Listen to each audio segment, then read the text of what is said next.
నమస్కారం, BTV news కి స్వాగతం. ఈనాటి ముఖ్యాంశాలు.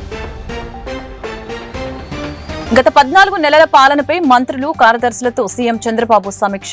సూపర్ 6 సూపర్ హిట్ అయిందని హర్షం వ్యక్తం చేసిన చంద్రబాబు, అంధకారం నుంచి రాష్ట్రాన్ని బయటపడవేశామని వెల్లడించిన సీఎం. మంత్రులు, కార్యదర్శుల సమావేశంలో ఆసక్తికర వ్యాఖ్యలు చేసిన డిప్యూటీ సీఎం పవన్ కళ్యాణ్, రాష్ట్రానికి ఆర్థిక ఇబ్బందులు ఉన్నా అధిగమించి ముందుకు వెళ్తున్నామని వ్యాఖ్య. అభివృద్ధి, సంక్షేమం అందించేందుకు నిబద్ధతతో పనిచేయాలని సూచించిన ఉప ముఖ్యమంత్రి. ఏపీలో త్వరలో నంది నాటకోత్సవాలు నిర్వహించబోతున్నట్లు వెల్లడించిన మంత్రి కందుల దుర్గేష్, సాంస్కృతిక రంగాన్ని మళ్లీ గాడిలో పెడుతున్నామని వెల్లడి. గత వైసీపీ ప్రభుత్వ హయాంలో సాంస్కృతిక రంగం కుంటుపడిందని ధ్వజమెత్తిన మంత్రి. ప్రసిద్ధ గుణదల మేరీమాత ఉత్సవాలతో నగరంలో నెలకొన్న ఆధ్యాత్మిక సందడి. ఘనంగా ప్రారంభమైన గుణదల మేరీమాత పుణ్యక్షేత్ర 102వ మహోత్సవం. భారీగా తరలి వస్తున్న భక్తజనం.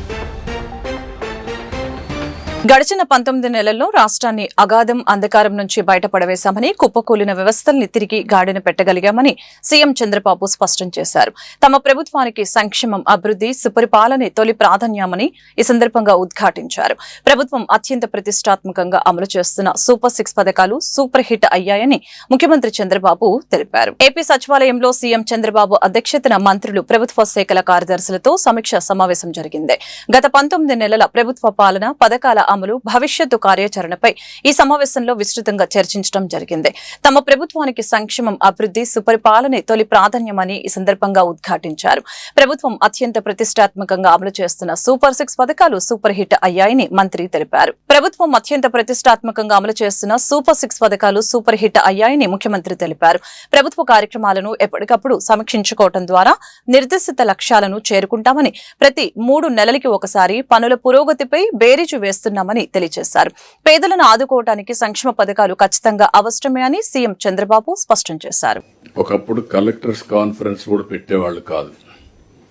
అలాంటిది 3 నెలలకు ఒకసారి విధిగా కలెక్టర్స్ కాన్ఫరెన్స్ పెట్టుకుంటున్నాం. ఎవ్రీ మంత్ 2 సార్లు కేబినెట్ మీటింగ్లు పెట్టుకుంటున్నాం. ఎస్ఐపిసి, ఎస్ఐపిబి పెట్టుకొని పెండింగ్ ప్రపోజల్స్ అన్ని క్లియర్ చేస్తున్నాం. అదే సమయంలో ఇక్కడ మనం క్లియర్ చేసిన తర్వాత పర్ఫెక్ట్ ఎగ్జిక్యూషన్ రావాలంటే జిల్లా లెవెల్లో కూడా ఇదే స్పిరిట్లో కలెక్టర్స్ పనిచేయాలి, జిల్లా ఇన్ఛార్జ్ మంత్రులు పనిచేయాల్సిన అవసరం ఉంది. ఈరోజు నేను మొన్న దావోస్ నుంచి వచ్చాం. లాస్ట్ మంతే దావోస్కి వెళ్ళాం. దావోస్లో ఈసారి ప్రధానంగా చర్చించిన విషయం technology, AI. Through AI $1 trillion of economy ఏ విధంగా రాబోతుందో ప్రిడిక్షన్, డిస్కషన్ దాన్నే సెంట్రిక్గా జరిగింది. రెండో సబ్జెక్టు చూస్తే దావోస్ మొత్తం ఎనర్జీ ట్రాన్సిషన్. ప్రపంచం మొత్తం ఈరోజు ఎనర్జీ మీద, గ్రీన్ ఎనర్జీ, గ్రీన్ హైడ్రోజన్ ఈ మాట్లాడుతూనే కొన్ని దేశాల యొక్క యాటిట్యూడ్, ఏ దేశం ఏ విధంగా ఆలోచిస్తున్నారో కూడా చర్చనీయాంశంగా మారింది. అంటే గ్లోబల్ కమ్యూనిటీ అంతా కూడా, లీడర్స్ అందరూ కూడా ఏది రైట్ ఏది రాంగ్ అని చర్చ చేసే పరిస్థితికి వచ్చారు. ఈ 2 విషయాలు మనం ఒకసారి గుర్తుపెట్టుకోవాల్సింది. మనం చేసిన 19 months నుంచి ఈ 2 కూడా సెంట్రల్ పాయింట్గా పెట్టుకొని ఈరోజు ఆర్టీజీఎస్ కావచ్చు, లేకపోతే టెక్నాలజీ పెనిట్రేషన్ కావచ్చు, అదే మరి మొత్తం గవర్నమెంట్ డేటా అంతా కూడా సింగిల్ పోర్టల్కి తీసుకురావడం కావచ్చు. ఇంకొక పక్కన ఏఐ అప్లికేషన్ కూడా వాడే పరిస్థితికి మనం వచ్చాం. ఇప్పుడు నెక్స్ట్ లెవెల్కు క్వాంటమ్ కంప్యూటర్ కూడా నిన్నే ఫౌండేషన్ వేసిన సెంట్రల్ మినిస్టర్ వచ్చారు.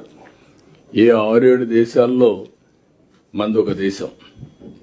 మన దేశంలో అమరావతి సెంట్రిక్ గా ఈరోజు క్వాంటమ్ కంప్యూటర్ కూడా పరిస్థితి వచ్చాం. అంటే టెక్నాలజీలో ఎక్కడ వెనుకబడి డిప్యూటీ సీఎం పవన్ కళ్యాణ్ నేడు ఆసక్తికర వ్యాఖ్యలు చేశారు. రాష్ట్రానికి ఆర్థిక ఇబ్బందులు ఉన్నా అధిగమించి ముందుకు వెళ్తున్నామని, నిర్ణయాల అమలు పనుల పూర్తి విషయంలో అలసత్వం వద్దని సూచించారు. క్షేత్రస్థాయిలో ఇంకా కొన్ని లోపాలు కనిపిస్తున్నాయని అప్రమత్తం చేశారు. ఉదాసీనత వీడాలని, పారదర్శకతతో ముందుకు వెళ్లాలని స్పష్టం చేశారు. అభివృద్ధి సంక్షేమం అందించేందుకు నిబద్ధతతో పనిచేయాలని నిర్దేశించారు. ఉప ముఖ్యమంత్రి పవన్ కళ్యాణ్ మంత్రులు, కార్యదర్శుల సమావేశంలో కీలక వ్యాఖ్యలు చేశారు. 4 గోడల మధ్య మంత్రులు, ఉన్నతాధికారులు తీసుకునే ప్రజా ప్రయోజనాల నిర్ణయాలు క్షేత్రస్థాయిలో ప్రజలకు అర్థవంతంగా అందాలని, అంతా సమిష్టిగా పనిచేయాలని నిర్దేశించారు. ప్రభుత్వం ఆర్థికంగా ఇబ్బందులు పడుతున్నప్పటికీ ప్రజల అభివృద్ధి సంక్షేమం విషయంలో రాజీ పడటం లేదని అన్నారు. కేంద్ర ప్రభుత్వ సహకారం తీసుకుని అభివృద్ధి పనులు చేపడుతున్నామని వివరించారు. రాష్ట్రంలో త్వరలోనే నంది నాటకోత్సవాలు నిర్వహించడంతో పాటు నంది అవార్డుల ప్రధాన కార్యక్రమాన్ని చేపట్టనున్నట్లు ఏపీ పర్యాటక, సాంస్కృతిక, సినిమాటోగ్రఫీ శాఖల మంత్రి కందుల దుర్గేష్ తెలిపారు. గత వైసీపీ ప్రభుత్వ హయాంలో కుంటుపడిన సాంస్కృతిక రంగాన్ని మళ్లీ గాడిలో పెట్టేందుకు ప్రభుత్వం చర్యలు చేపడుతున్నట్లు తెలిపారు. కళాకారులకు ఉగాది పురస్కారాలు, కందుకూరి పురస్కారాలు కూడా అందజేస్తామని తెలిపారు. 5 కోట్లు special assistance to state for capital investment which is called SASCI 2123 crores. In total 11,328 కోట్లు శాంక్షన్ చేయబడింది. అలాగే జల్ జీవన్ మిషన్ పథకానికి సెంట్రల్ అండ్ స్టేట్ షేర్ కింద మొత్తం 28,000 కోట్లు మొబిలైజ్ జరుగుతూ ఉంది. అందులో ఇప్పటికే దాదాపు 10,000 కోట్ల పనులు ప్రారంభమైనవి. అలాగే ఫారెస్ట్ డిపార్ట్మెంట్కి సంబంధించి 200 కోట్లు నగర వనాలు, క్యాంపా ఫండ్స్ ద్వారా ఇవన్నీ ఉన్నాయి. డిస్పైట్ ఉన్న ఆర్థిక పరిమితులన్నింటినీ దాటి గవర్నమెంట్ చాలా తక్కువ రిసోర్సెస్ తోటి కీ డెవలప్మెంట్ ప్రోగ్రామ్స్ని ఇంప్లిమెంట్ చేయడానికి చాలా కట్టుబడి ఉన్నాం. గౌరవ ప్రధానమంత్రి శ్రీ నరేంద్ర మోదీ గారి సహకారం, వారి కమిటెడ్ లీడర్షిప్, అలాగే ఒక గౌరవ ముఖ్యమంత్రి నారా చంద్రబాబు నాయుడు గారి అనుభవం, ఈ ప్రోగ్రామ్స్ అన్ని క్షేత్రస్థాయిలో దీని రిజల్ట్స్ చూడాలని మేము అందరం పనిచేస్తా ఉన్నాం. మా అందరం కూడా కలిసి పనిచేయాల్సిన అవసరం ఉంది.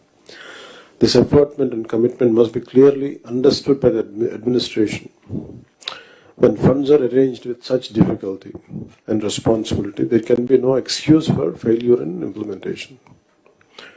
Every rupee must be translated into visible outcomes on the ground. Officers at all levels must ensure that funds are made available and projects should be executed efficiently, transparently and within timelines without any delay. ప్రత్యేకించి ఈ మధ్యన గౌరవ ముఖ్యమంత్రి గారి దృష్టి కూడా తీసుకొస్తాం. క్షేత్రస్థాయిలో కొంత ఉదాసీనత ఉంది అందరికి.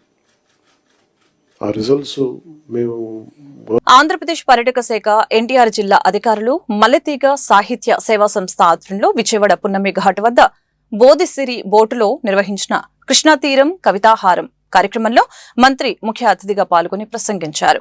గత వైసీపీ ప్రభుత్వ హయాంలో కుంటుపడిన సాంస్కృతిక రంగాన్ని మళ్లీ గాడిలో పెట్టేందుకు ప్రభుత్వం చర్యలు చేపడుతున్నట్లు తెలియజేశారు. కళాకారులకు ఉగాది పురస్కారాలు, కందుకూరి పురస్కారాలు కూడా అందజేస్తామని ఈ సందర్భంగా తెలియజేశారు.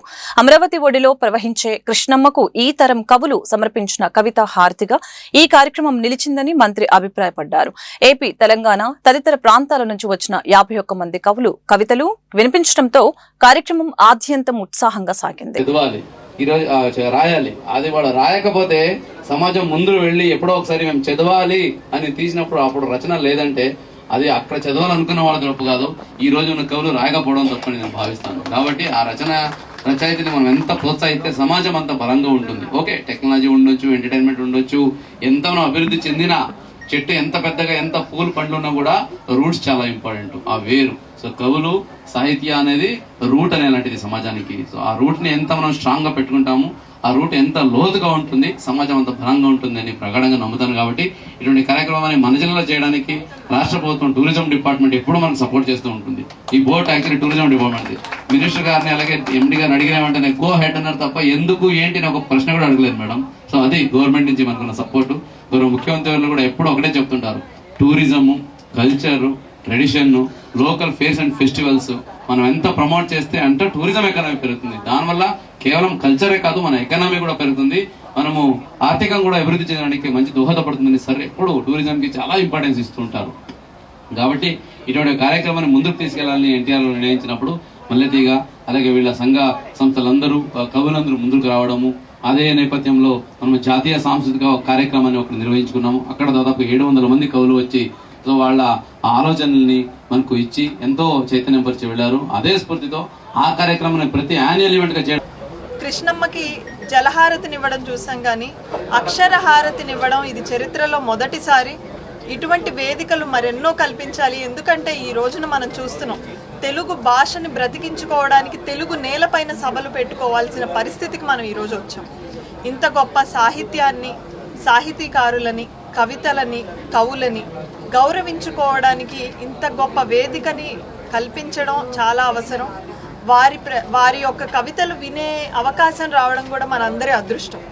ఈసారి నుండి కేవలం కవులకే కాకుండా ప్రజలకి కూడా ఇది చేరువ చేసేటట్టు నేను కలెక్టర్ గారిని రిక్వెస్ట్ చేస్తున్నాను. ప్రజలకి కూడా చేరువ చేసే విధంగా ఈ కవితలని, కవులని పాఠశాలలకి, అదేవిధంగా ఇటువంటి ఈ అక్షరహారతులు ఏవైతే ఉంటాయి వీటిలో ప్రజలను కూడా వారి కవితలను వినే అవకాశాన్ని కనుక కల్పిస్తే సార్, భాషను మనం బ్రతికించుకోవడానికి ఒక మెట్టు ఎక్కిన వాళ్ళం అవుతామని తెలియజేస్తూనే, కందుల దుర్గేష్ గారు కానివ్వండి, మన ముఖ్యమంత్రి చంద్రబాబు నాయుడు గారు కానివ్వండి, మన భాషని, సంస్కృతిని, కళాకారులందరినీ గౌరవించుకోవాలి, కాపాడుకోవాలన్న ఉద్దేశంతో అనేక ప్రయత్నాలు తెలుగుదేశం కూటమి ప్రభుత్వం వచ్చిన తర్వాత జరుగుతూనే ఉన్నాయి.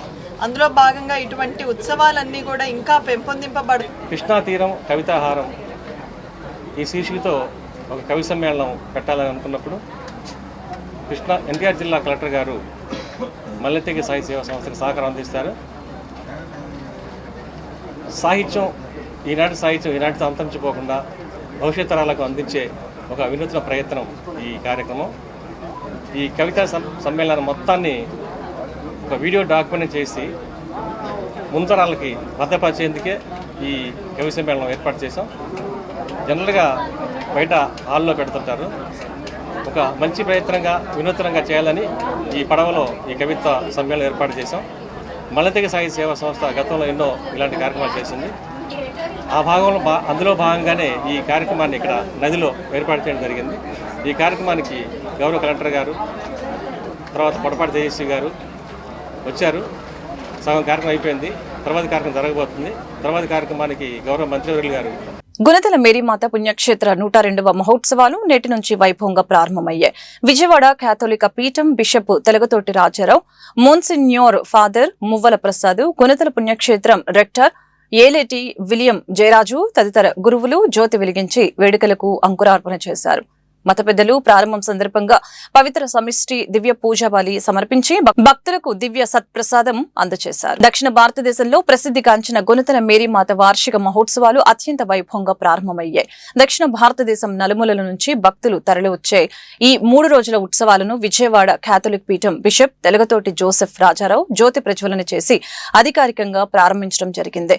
గ్యాబ్రియల్ మోన్సిగ్నోర్ ఫాదర్ మువ్వల ప్రసాద్, పుణ్యక్షేత్ర rector father Eleti William Jayaraju మరియు ఇతర ఆధ్యాత్మిక గురువులు కలిసి సమిష్టి దివ్య బలి పూజను నిర్వహించడం జరిగింది. ఈ సందర్భంగా వారు మీడియాతో మాట్లాడారు.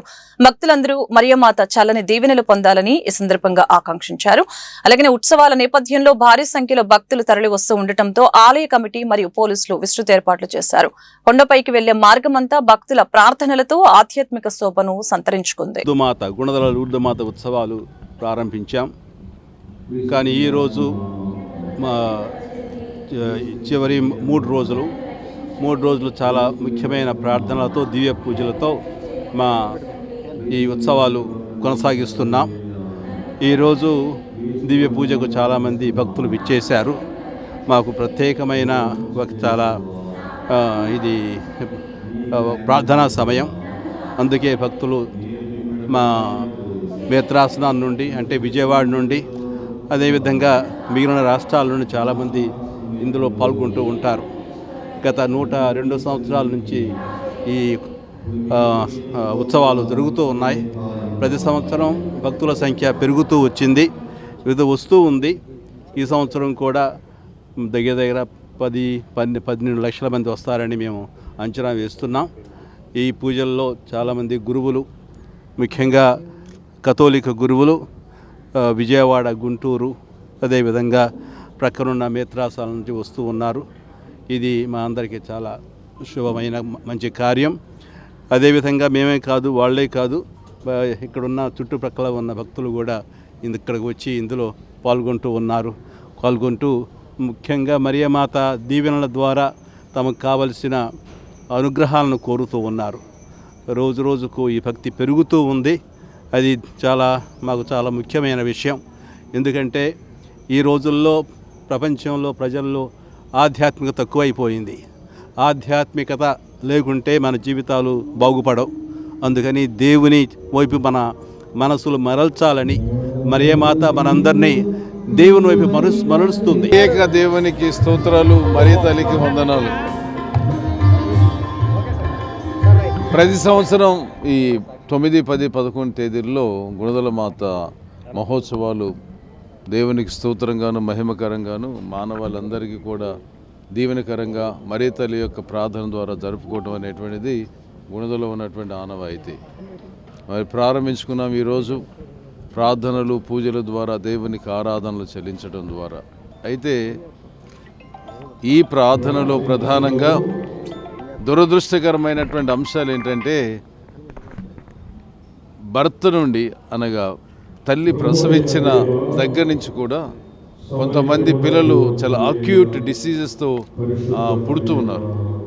కారణాలు ఏమిటి అనేటువంటిది ఆలోచన చేసినప్పటికీ మానవ జీవిత విధానంలో ఎన్నో మార్పులు వస్తున్నాయి.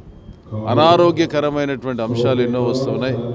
కాబట్టి ఈ పిల్లలు ఈ అనారోగ్యకరమైనటువంటి కారణాల ద్వారా పసిబిడ్డలు ఇలాంటి వ్యాధులతో బాధపడుతున్నారు. కాబట్టి కరుణామూర్తి అయినటువంటి ఆ దేవుని యొక్క కృప మరియ తల్లి ద్వారా అందరికీ రావాలని ప్రార్థన చేస్తున్నాము. ఈ సంవత్సరం ఆత్మీయ, ఆధ్యాత్మిక, మానసిక, శారీరక రుగ్మతల నుండి ఆ తల్లి. కూటమి ప్రభుత్వం వక్ఫ్ బోర్డు ఆస్తుల్ని అంజుమన్ కు సంబంధించిన భూములను ప్రైవేటు వ్యక్తుల చేతిలో పెట్టాలనే ఉద్దేశంతో ముందుకు వెళ్తుందని ఎన్టీఆర్ జిల్లా వైసీపీ అధ్యక్షులు దేవినేని అవినాష్ ఆరోపించారు.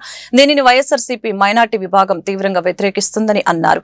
ప్రజల ఆస్తులను కాపాడవలసిన బాధ్యత అధికారులదేనని, మైనార్టీల ఆస్తులను ప్రైవేటు వ్యక్తులకు అప్పగిస్తే ఊరుకునేది లేదని, రాష్ట్ర వ్యాప్తంగా వక్ఫ్ భూములను కాపాడేందుకు వైఎస్ఆర్సీపీ పోరాటం చేస్తుందని స్పష్టం చేశారు. ఎన్టీఆర్ జిల్లాలో వక్ఫ్ బోర్డు ఆస్తులు అంజుమన్ కు సంబంధించిన భూములను ప్రైవేటు వ్యక్తులకు అప్పగించేందుకు కూటమి ప్రభుత్వం ప్రయత్నిస్తుందని ఆరోపిస్తూ వైఎస్ఆర్సీపీ మైనార్టీ విభాగం తీవ్ర నిరసన వ్యక్తం చేసింది. ఈ కార్యక్రమంలో ఎన్టీఆర్ జిల్లా వైఎస్ఆర్సీపీ అధ్యక్షులు దేవినేని అవినాష్, ఎమ్మెల్సీ ఎండి రుహుల్లా, జిల్లా మైనార్టీ అధ్యక్షులు మస్తాన్, పార్లమెంట్ కార్యదర్శి ఉమ్మడి కృష్ణ, జిల్లా వక్ఫ్ బోర్డు మాజీ చైర్మన్ మీర్ హుస్సేన్ పాల్గొన్నారు. ఈ సందర్భంగా జిల్లా అధ్యక్షుడు దేవినేని అవినాష్ మాట్లాడారు. కూటమి ప్రభుత్వం వక్ఫ్ బోర్డు ఆస్తుల్ని అంజుమన్ కు సంబంధించిన భూములను ప్రైవేటు వ్యక్తుల చేతిలో పెట్టాలనే ఉద్దేశంతో ముందుకు వెళ్తుందని ఆరోపించారు. గత 5 ఏళ్లలో జగన్మోహన్ రెడ్డి గారి పరిపాలనలో మైనార్టీలు సంతృప్తిగా ఉన్నారని ఈ సందర్భంగా తెలిపారు. కానీ ప్రస్తుతం కూటమి ప్రభుత్వం అధికారంలోకి వచ్చాక మైనార్టీలపై దాడులు పెరిగాయని, అడుగడుగునా అన్యాయం జరుగుతుందని ఆవేదన వ్యక్తం చేశారు. ఎన్టీఆర్ జిల్లా అధికార యంత్రాంగం నిద్రపోతున్నట్లుగా ఉందని, అధికారులు పార్టీలకు అతీతంగా పనిచేయాలని దేవినేని అవినాష్ సూచించారు.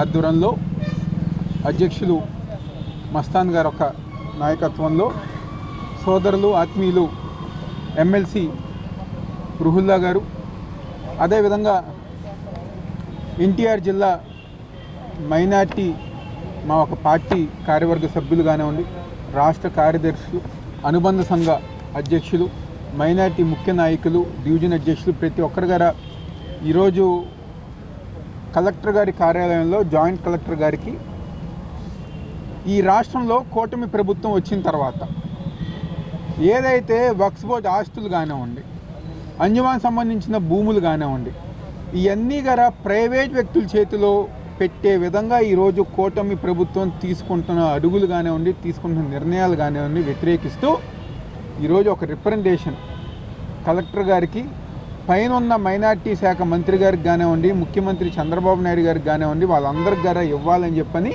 ఈరోజు ఒక రిప్రజెంటేషన్ ఇష్టం జరిగింది. ఈరోజు కూటమి ప్రభుత్వం వచ్చిన తర్వాత మా మైనార్టీ సోదరీమణులు గతంలో 5 సంవత్సరాలు జగన్మోహన్ రెడ్డి గారి యొక్క నాయకత్వంలో మా మైనార్టీ సోదరులు ఎంతో సంతోషంగా, ఆనందంగా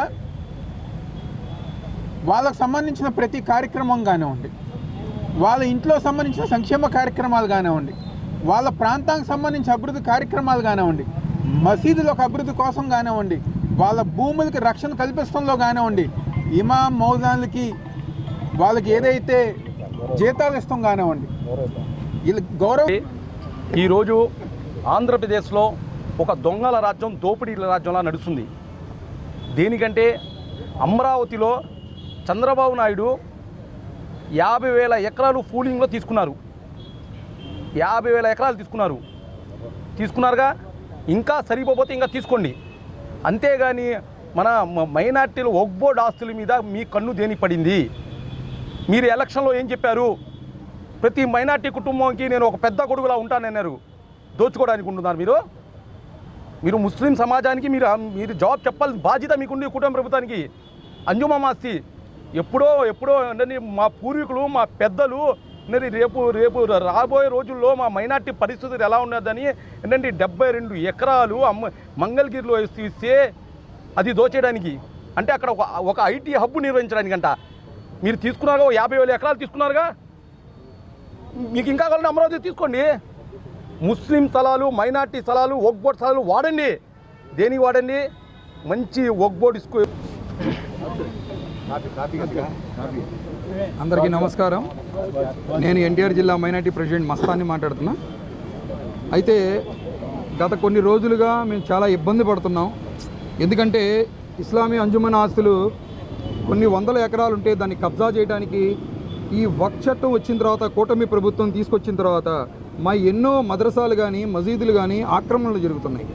వీటికి జవాబు ఏమి ఇవ్వట్లేదు చంద్రబాబు గారు. కానీ ఈ రోజున మేము ఒకటే కోరుకుంటున్నాం, వక్ఫ్ బోర్డు ఆస్తుల్ని మమ్మల్ని కాపాడండి, మేము కాపాడుతాం, మైనార్టీలకి మీకు ఎప్పుడు అండగా ఉంటామన్న చంద్రబాబు నాయుడు గారు, పవన్ కళ్యాణ్ గారు ఈ రోజున మా ఆస్తుల మీద కన్నేసి మా ఆస్తులు కబ్జా చేయడానికి చూస్తున్నారు. మొన్న కూడా 4వ తారీఖున వక్ఫ్ బోర్డులో మీటింగ్ ఉంది. దీన్ని లీజ్గానో అమ్మేయడానికో చూస్తున్నారంటే వక్ఫ్ బోర్డు ఆఫీస్కి వెళ్ళి చైర్మన్ గారికి మేము విన్నతి పత్రం ఇవ్వడం జరిగింది. కానీ నేను ఒకటే కోరుతున్నా, యువతి యువకులకు భయం ఉండకూడదని, స్వేచ్ఛాయుత ఆలోచనలతో ముందుకు సాగాలని AP Eagle chief IGP RK Ravikrishna సూచించారు. సాంఘిక కార్యకలాపాల సమాచారం తెలిసిన భయంతో సమాచారం ఇవ్వకపోవటం వలన సమాజానికి నష్టం జరుగుతుందని, గంజాయి వంటి మత్తు పదార్థాలకు యువత దూరంగా ఉండాలని హెచ్చరించారు. విద్యార్థులు మంచి నడవడికతో ఉన్నత శిఖరాలను అధిరోహించాలని ఈ సందర్భంగా ఆకాంక్షించారు. నగరంలోని SRR అండ్ CVR ప్రభుత్వ కళాశాల నుంచి commissioner of collegiate education Andhra Pradesh మరియు రెడ్ రోప్ ఉద్యమం సంయుక్త ఆధ్వర్యంలో పెడల్ ఫర్ ఫ్రీడమ్ అనే సందేశంతో నిర్వహించిన సైకిల్ యాత్ర ఘనంగా ప్రారంభమైంది. ఈ సందర్భంగా సైకిల్ యాత్రలో ముఖ్య అతిథిగా AP Eagle chief IGP RK Ravikrishna పాల్గొని మాట్లాడారు. రవీంద్రనాథ్ ఠాగూర్ వ్యాఖ్యలను గుర్తు చేస్తూ యువతీ యువకులకు భయం ఉండకూడదని, స్వేచ్ఛాయుత ఆలోచనలతో ముందుకు సాగాలని ఈ సందర్భంగా సూచించారు. విద్యార్థులు మంచి నడవడికతో ఉన్నత శిఖరాలు చేరుకున్న వారి స్ఫూర్తితో భవిష్యత్తులో గొప్ప విజయాలు సాధించాలని ఆకాంక్షించారు. ఈరోజు పెడల్ ఫర్ ఫ్రీడమ్ NGO, అదేవిధంగా ఇంటర్మీడియట్ కాలేజ్ ఎడ్యుకేషన్ వాళ్ళు, భరత్ IAS గారు వాళ్ళ టీం అంతా కూడా ఒక మంచి కార్యక్రమాన్ని ఆర్గనైజ్ చేస్తున్నారు. విజయవాడ నుంచి విశాఖపట్నం వరకు సైకిల్ రైడ్, వివిధ అంశాల మీద ప్రజల్లో చైతన్యం కల్పించడం కోసం 15 మంది విద్యార్థులు ఈ సైకిల్ యాత్ర ప్రారంభిస్తున్నారు. దానికి పెడల్ ఫర్ ఫ్రీడమ్ అనే ఒక నామకరణం కూడా చేశారు. ఆ విద్యార్థులందరికీ కూడా మంచి జరగాలని, అదేవిధంగా సామాజిక చైతన్యం కోసం వాళ్ళు వేస్తున్న ప్రతి అడుగు కూడా విజయవంతం కావాలని, ప్రజల్లోని ఈ డ్రగ్స్కు వ్యతిరేకంగా ప్రత్యేకంగా వాళ్ళందరికీ కూడా అవగాహన కల్పించాలని కోరుకుంటూ, వాళ్ళందరికీ కూడా సేఫ్ రైడ్ చేయాలని కోరుకుంటూ, వాళ్ళందరికీ కూడా మరింత మంచి జరగాలని కోరుకుంటున్నాం. అదేవిధంగా ఈ రెడ్ రోప్ మూమెంట్ ఆర్గనైజర్స్ కూడా ప్రత్యేకంగా అభినందనలు తెలుపుతున్నాం. Thank you. గత 40 ఏళ్ల నుంచి న్యాయవృత్తి రంగంలో రాణిస్తూ ప్రజాస్వామ్యాన్ని కాపాడటంలో కీలక పాత్ర పోషిస్తూ Indian association of lawyers union ఆధ్వర్యంలో అనేక కార్యక్రమాలు నిర్వహించి రాజ్యాంగాన్ని కాపాడుకుంటున్నామని ప్రముఖ న్యాయవాది, ఇండియన్ అసోసియేషన్ ఆఫ్ లాయర్స్ జాతీయ కార్యదర్శి చెల్లసాని అజయ్ కుమార్ తెలిపారు. ఈ నెల 13న జరగనున్న బార్ కౌన్సిల్ ఎన్నికలలో 4 నెంబర్పై మొదటి ప్రాధాన్యత ఓటు వేసి అఖండ మెజారిటీతో గెలిపించాలని ఆయన విజ్ఞప్తి చేశారు. విజయవాడ నగరంలోని కోర్టు ప్రాంగణంలోని బెజవాడ బార్ కౌన్సిల్ కార్యాలయం వద్ద బార్ కౌన్సిల్ ఎన్నికల ప్రచారాన్ని నిర్వహించారు. నిర్వహించారు. బార్ కౌన్సిల్ ఎన్నికల్లో పోటీ చేస్తున్న చలసాని అజయ్ కుమార్ న్యాయవాదులను ఓటును అభ్యర్థించారు. విజయవాడ కోర్టు నిర్మాణంలో తాను కీలక పాత్ర పోషించారని, కోట్లాది రూపాయల నిధులతో బెజవాడ కోర్టు భవనాలని వేగవంతంగా నిర్మించడంలో తన కృషి చేయటం జరిగిందని ఈ సందర్భంగా తెలిపారు. ముఖ్యంగా మహమ్మారి కరోనా సమయంలో వేలాది మంది ప్రజల పక్షాన కోర్టుకి వెళ్లి వారి నివాసాలకు వెళ్లే విధంగా ప్రభుత్వం ప్రజలకు సౌకర్యం కల్పించాలని, ముఖ్యంగా మహమ్మారి కరోనా సమయంలో వేలాది మంది ప్రజల పక్షాన కోర్టుకు వెళ్లి వారి నివాసాలకు వెళ్లే విధంగా ప్రభుత్వం ప్రజలకు సౌకర్యం కల్పించాలని అప్పీల్ చేయడం జరిగిందని ఈ సందర్భంగా తెలియజేశారు. న్యాయవాదులందరూ వారి ఓటు హక్కును సద్వినియోగం చేసుకుని తన విజయం కోసం 4వ నెంబర్పై మొదటి ప్రాధాన్యత ఓటు హక్కును సద్వినియోగం చేసుకోవాలని ఈ సందర్భంగా కోరారు. మూర్తుల మీద న్యాయవాదుల మీద పెట్టడం జరిగింది. ఈరోజు ఈ నెల 13వ తారీఖు బార్ కౌన్సిల్ ఆఫ్ ఆంధ్రప్రదేశ్ ఎన్నికలు జరుగుతూ ఉన్నాయి. ఈ ఎన్నికల్లో అనేక మంది అభ్యర్థులు పోటీ పడుతూ ఉన్నారు. దాదాపు 7 సీట్స్ మహిళల కోసం రిజర్వేషన్ చేయడం జరిగింది ఈసారి సుప్రీంకోర్టు వారి నిర్ణయం ప్రకారం. కాబట్టి దాదాపు 18 సీట్లకే పోటీ జరుగుతూ ఉంది. 7 సీట్లు 5 సీట్లు మహిళలు కేటాయించడం జరిగింది. 23 సీట్లలో 25 సీట్లు 2 సీట్లు already bar council of India వాళ్ళు అపాయింట్ చేయడం జరుగుతుంది. కాబట్టి ఈ న్యాయవాదుల హక్కుల పరిరక్షణ అనేది ప్రథమ బాధ్యత. ప్రజాస్వామ్య హక్కుల పరిరక్షణ కోసం న్యాయవాదులకి పరిరక్షణ కల్పించాల్సిన అవసరం ఉంది. ఆ act 2023 of the advocates protection act అనేది పార్లమెంట్లో ఈసారి ప్రవేశపెడతామని చెప్తున్నారు. 2023ని ఈ సంవత్సరం అయితే కనుక న్యాయవాదుల మీద దాడులు కొంచెం తగ్గే అవకాశం ఉంటుంది. అనేక మంది న్యాయవాదులను దేశవ్యాప్తంగా దాడులు చేస్తూ ఉన్నారు, పోలీసులతో అనేక మంది. అలాగే నిన్న కూడా ఒక మహిళా న్యాయవాదిని హత్య చేయడం జరిగింది. అంతకుముందు ఒక మహిళా న్యాయవాదిని వారి భర్తని కోర్టుకు వెళ్తాడుగా మర్డర్ చేయడం జరిగింది హైదరాబాద్లో. ఇట్లా అనేక ఇన్సిడెంట్స్ జరుగుతూ ఉన్నాయి.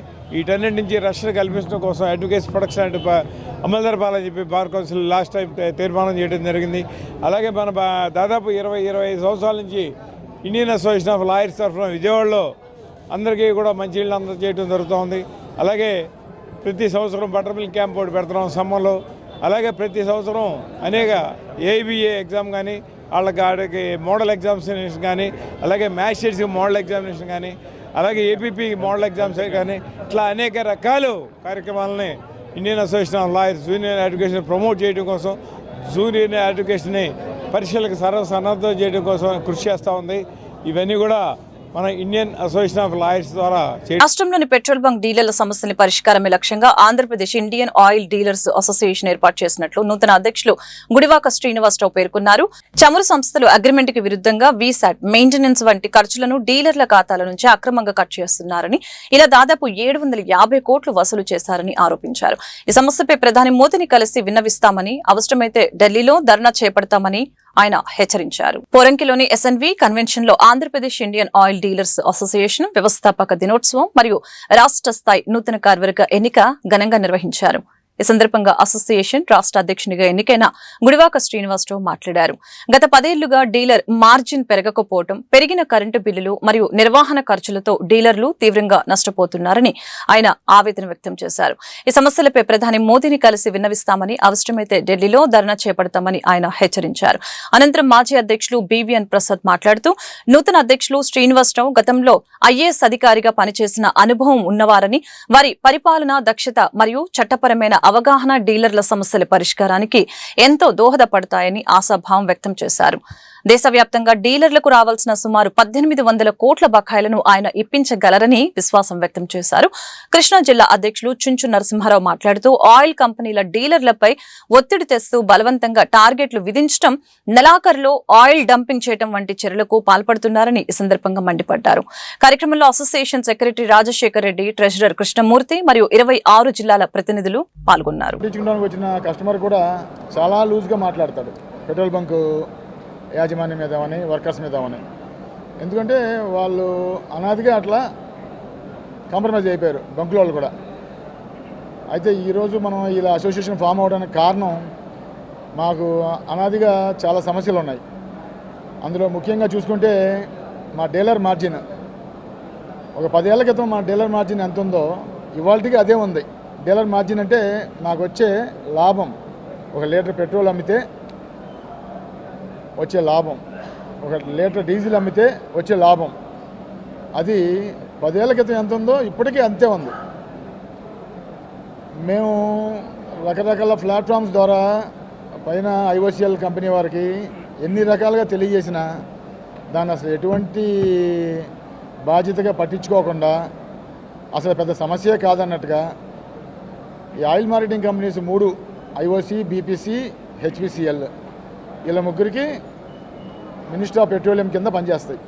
ఆ మినిస్ట్రీ ఆఫ్ పెట్రోలియం వాళ్ళకి మా మీద ఒక నెగిటివ్ ఇమేజ్ క్రియేట్ చేసి ఈ డీలర్స్ ఎంత ఇచ్చినా ఇట్లాగే ఉంటుంది, వీళ్ళకి పరగడిపే, ఇప్పుడు ఇచ్చేదే ఎక్కువ అన్నట్టుగా ఒక నెగిటివ్ ఇమేజ్ క్రియేట్ చేయడం వల్ల ఈ డీలర్ మార్జిన్ అనాదిగా మా పెరగకుండా అట్లాగే ఉండిపోయింది. అది కాకుండా మీకు తెలిసిందే కదా, పెట్రోల్ బంకులు ఇదివరకు ఎన్ని ఉన్నాయి, ఇప్పుడు ఎన్ని ఉన్నాయి. ఓ పెట్రోల్ బంక్ చుట్టూతో 3 పెట్రోల్ బంకులు. అడ్వకేట్ ప్రొటెక్షన్ యాక్ట్ ను రూపొందించవలసిన అవసరం ఎంతైనా ఉందని బెజవాడ బార్ అసోసియేషన్ అధ్యక్షులు ఏకే భాష వెల్లడించారు. న్యాయవాదులపై దాడులు చేసి చంపేస్తున్నారని ఆవేదన వ్యక్తం చేశారు.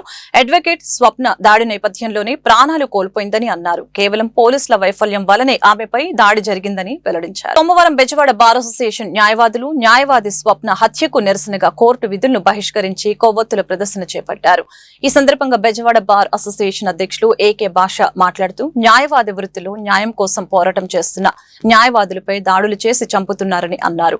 దాడి నేపథ్యంలోని న్యాయవాది స్వప్న ప్రాణాలు కోల్పోయిందని చెప్పారు. న్యాయవాదులపై దాడులు ఆపేందుకు ప్రభుత్వాలు అడ్వకేట్ ప్రొటెక్షన్ యాక్ట్ తీసుకుని రావాలని అన్నారు. అనంతరం స్వప్న చిత్రపటానికి పూలమాలలు వేసి ఘనంగా నివాళులర్పించారు. కార్యక్రమంలో పెద్ద సంఖ్యలో అసోసియేషన్ సభ్యులు పాల్గొన్నారు. We want advocate protection act అంటూ నినాదాలు చేశారు. కోర్టు విధుల్ని మేము బహిష్కరించి ఈ చేవెళ్ల న్యాయవాది అయిన స్వప్న గారికి నివాళులు అర్పించడం కోసం బెజవాడ బార్ అసోసియేషన్ అంతా కోర్టులు బైకాట్ చేసి ఆమెకి శ్రద్ధాంజలి ఘటిస్తున్నాము. కేవలం పోలీసు వారి అశ్రద్ధ వల్ల ఒక నిండు ప్రాణం పోయింది. గతంలో ఆమె పోలీస్ స్టేషన్కి వెళ్ళి ఆస్తి తగాదాల్లో మా అన్నయ్య నా మీద చంప ప్రయత్నం చేస్తున్నారని చెప్పి 3 సార్లు కంప్లైంట్ ఇచ్చారండి. రోడ్డు మీద వెళ్తూ ఉంటే ఆమె ఇంటికి వెళ్తుంటే కొందరు దుండగులు ఆమెను వెంబడించారు. ఆ టైంలో కూడా ఒకసారి వెళ్ళి పోలీస్ స్టేషన్కి వెళ్ళి కంప్లైంట్ ఇచ్చింది. సివిల్ కేసుల్లో కూడా పోలీసు వాళ్ళు అశ్రద్ధ చేస్తున్నారని కాదు, సివిల్ కేసుల్లో పోలీసు వాళ్ళు చాలా వాటిలో ఇంటర్ఫియర్ అవుతున్నారు. నాకు ప్రాణహాని ఉందని చెప్పి 3 సార్లు కంప్లైంట్ ఇచ్చిన స్వప్న మేడం గారికి ఎటువంటి న్యాయం చేయలేదు. చివరికి ఆస్తి తగాదాలో ఆమె ప్రాణం తీశారు. దాని మీద చనిపోయిన తర్వాత పోస్ట్ మార్టం చేయడం కోసం పోలీసు వారు వచ్చారే తప్ప బతికుండం కూడా ఆమె ఇచ్చిన కంప్లైంట్ ఏంటి అని విచారించలేదు. ఈరోజు మా తోటి మిత్రురాలు అలాగే ప్రముఖ న్యాయవాది స్వప్న గారు 34 ఏళ్లకే చనిపోవడానికి కారణం వ్యవస్థ యొక్క అశ్రద్ధ. చట్టాన్ని కాపాడటం కోసం న్యాయవాది వృత్తిని చేపట్టి రాజ్యాంగం చేతిలో పట్టుకొని మేము కక్షిదారుల కోసం కక్ష పడుతూ ఉంటామండి. అలాంటి టైంలో కూడా మాకు ఇబ్బంది ఉందని చెప్పి పోలీసు వ్యవస్థ దగ్గరికి వెళ్తే పోలీసు వారు సహాయం చేయకపోగా ఎదుటి వాటిని ప్రోత్సహించే విధంగా పట్టించుకోలేదు. 3 సార్లు కంప్లైంట్ ఇచ్చారు. 3 సార్లు కూడా స్వప్న గారి కోసం ఎటువంటి పోలీసు వ్యవస్థ పనిచేయలేదు. చివరికి ఆమె ప్రాణం పోయింది. పోస్ట్ మార్టం చేస్తే మళ్ళీ తిరిగి వచ్చిద్దా మనిషి? ముందుగానే చర్య తీసుకోవాలండి, ప్రాణం కాపాడాలి. అన్యాయం జరిగిన తర్వాత పోలీసు వారు వ్యవస్థ వస్తుందన్న పాత సామెత. బీసీల కులగణన చేపట్టవలసిన ఆవశ్యకత ఎంతైనా ఉందని నేషనల్ పొలిటికల్ జస్టిస్ ఫ్రంట్ జాతీయ అధ్యక్షులు విజిఆర్ నారగోని వెల్లడించారు. బీసీల కులగణన చేపట్టాలని ఫిబ్రవరి 28న విజయవాడలోని ధర్నా చౌక్ లో మహాధర్నా నిర్వహిస్తామని స్పష్టం చేశారు. ఈ కార్యక్రమానికి అన్ని ప్రజా సంఘాల పార్టీలు మద్దతిస్తాయని పేర్కొన్నారు. సోమవారం గాంధీనగర్ ప్రెస్ క్లబ్ లో నేషనల్ పొలిటికల్ జస్టిస్ ఫ్రంట్ అధ్యక్షులు విజిఆర్ నారగోని ఆధ్వర్యంలో మీడియా సమావేశం నిర్వహించారు. ఈ సమావేశంలో రాజ్యాధికార పార్టీ రాష్ట్ర కన్వీనర్ వేల్పురి శ్రీనివాసరావు, అధ్యక్షులు అనుమోలు విజయ్ కుమార్, మహిళా అధ్యక్షురాలు Potluri Devi, national political justice front coordinator Jai Babu తదితరులు పాల్గొని మాట్లాడారు. కులగణన జరిగితేనే బీసీల సమస్యలు పరిష్కారం అవుతాయని ఈ సందర్భంగా తెలిపారు. కులగణన చేయాలని ప్రభుత్వాలపై ఒత్తిడి తెచ్చేందుకు మార్చి మొదటి వారంలో ఢిల్లీలోని జంతర్ మంతర్ వద్ద నిరసన కార్యక్రమం చేపడుతున్నట్లు తెలిపారు. కార్యక్రమానికి పెద్ద ఎత్తున బీసీలు హాజరవుతారని, ఈ కార్యక్రమానికి అన్ని పార్టీల మద్దతు ఉంటుందని చెప్పారు. కోసం నిలబడాలని చెప్పి నిర్ణయించడం జరిగింది. అదేవిధంగా ఢిల్లీలో మార్చి మొదటి వారము లేదా 2వ వారంలో జరుగుతున్నటువంటి జాతీయ స్థాయి సమ్మేళనంలో మరి మొత్తం భారతదేశంలో ఉన్న ఓబీసీ సమాజం అంతా కూడా రాబోతుంది. అక్కడ మరి అన్ని జాతీయ స్థాయిలో ఉన్న పార్టీ నాయకులందరినీ కూడా దాంట్లో పిలవబోతున్నాము అని చెప్పి ఈ సందర్భంగా తెలియజేస్తున్నాము. అదేవిధంగా మరి ఇప్పుడు ప్రభుత్వంలో జరుగుతున్నటువంటి నామినేటెడ్ పదవులలో కానీ బడ్జెట్లో కానీ మరి ఇతరత్ర బడుగు బలహీన వర్గాలకు దక్కాల్సినటువంటి వాటలో ప్రభుత్వం నిర్లక్ష్యంగా ఉంది. ఏ ఒక్క అంశాన్ని కూడా పట్టించుకునే పరిస్థితులు లేదు. కార్పొరేషన్లు, బీసీ కార్పొరేషన్లు చాలా మరి ఉన్నాయి, వాటికి నిధులు లేకుండానే ఉన్నాయి, ఆఫీసులే లేవు, కార్యాలయాలే లేనటువంటి పరిస్థితి ఉంది. మరి రుణాలు మంజూరు చేసుకునే విధంగా బడ్జెట్ కూడా కార్పొరేషన్లకు సరైన బడ్జెట్ లేదు, డైరెక్టర్లు లేరు. అంటే కేవలం అభివృద్ధి అనేది శూన్యం. మరి ఇటువంటి పరిస్థితుల్లో కొత్తగా ఒక ప్రభుత్వం ఏర్పడ్డ తర్వాత మరి ఎన్నో ఆశలు పెట్టుకున్నారు. టీడీపీ ప్రభుత్వం వస్తే బీసీలకు, బడుగు బలహీన వర్గాలకు ఎంతో లాభం కలుగుతుంది అని ఆశలు పెట్టుకుంటే చివరికి వచ్చేటప్పటికి మరి సంవత్సరంన్నర కావస్తుంది. ఏ ఒక్కరి ప్రయోజనాలు కూడా కాపాడుతున్నటువంటి పరిస్థితి లేదు. టీడీపీలో మరి ప్రభుత్వంలో బీసీ కులాలు పెద్ద మొత్తంలో ఉన్నారు, వాళ్లకు సరి అయినటువంటి ప్రాతినిధ్యం ఇవ్వాల్సినటువంటి అవసరం ఉంది. లేకపోతే మళ్ళీ అసంతృప్తికి లోనై ఈ ప్రభుత్వం మీద, ఈ పార్టీ మీద వ్యతిరేకత వచ్చే అవకాశం ఉంది. ఖచ్చితంగా మళ్ళీ ప్రజలంతా కూడా వ్యతిరేకించే అవకాశం ఉంది అని చెప్పి తెలియజేస్తూ, అదేవిధంగా మరి ఒక్కొక్కరి ఇండ్ల మీద ఈ మధ్యన దాడులు జరుగుతున్నాయి. ఆంధ్రప్రదేశ్లోనే చూస్తున్నాం. National political front, justice front కి అధ్యక్షురాలుగా చేస్తున్నాను. ఆంధ్రప్రదేశ్ రాజ్యాధిప పార్టీకి మహిళా విభాగానికి అధ్యక్షురాలుగా ఇప్పుడు అపాయింట్మెంట్ అయ్యాను. ముఖ్య ఉద్దేశం ఏంటంటే, ఇప్పుడు ప్రస్తుతం ఉన్న పరిస్థితుల్లో బీసీలందరికీ జరిగిన అన్యాయం గురించి ఈ నెల 28వ తారీఖున విజయవాడ కేంద్రంగా తీసుకొని బీసీలకు జరిగిన అన్యాయం గురించి ప్రశ్నించడానికి మనం ధర్నా చేపడతా ఉన్నాం. మేము ప్రజా సంఘాలకు పిలుపునిస్తున్నాం. ఎవరైతే కుల సంఘాలు కానీ మత సంఘాలు కానీ ప్రతి ఒక్కరూ ఈ ధర్నాలో పాల్గొనవాలని మేము పార్టీ తరఫున మేమందరం విజ్ఞప్తి చేస్తా ఉన్నాం. వార్తలు ముగించే ముందు ముఖ్యాంశాలు మరొకసారి. గత 14 నెలల పాలనపై మంత్రులు, కార్యదర్శులతో సీఎం చంద్రబాబు సమీక్ష. సూపర్ 6 సూపర్ హిట్ అయిందని హర్షం వ్యక్తం చేసిన చంద్రబాబు, అంధకారం నుంచి రాష్ట్రాన్ని బయటపడవేశామని వెల్లడించిన సీఎం. మంత్రులు, కార్యదర్శుల సమావేశంలో ఆసక్తికర వ్యాఖ్యలు చేసిన డిప్యూటీ సీఎం పవన్ కళ్యాణ్, రాష్ట్రానికి ఆర్థిక ఇబ్బందులు ఉన్నా అధిగమించి ముందుకు వెళ్తున్నామని వ్యాఖ్య.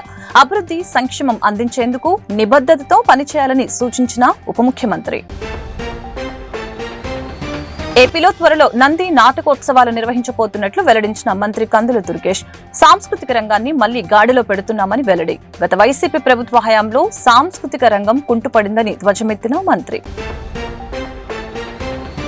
ప్రసిద్ధ గుణదల మేరీమాత ఉత్సవాలతో నగరంలో నెలకొన్న ఆధ్యాత్మిక సందడి. ఘనంగా ప్రారంభమైన గుణదల మేరీమాత పుణ్యక్షేత్ర 102వ మహోత్సవం. భారీగా తరలి వస్తున్న భక్తజనం. ఈ వార్తలు ఇంతటితో సమాప్తం. మరొక బులెటిన్లో మళ్ళీ కలుద్దాం. నమస్కారం.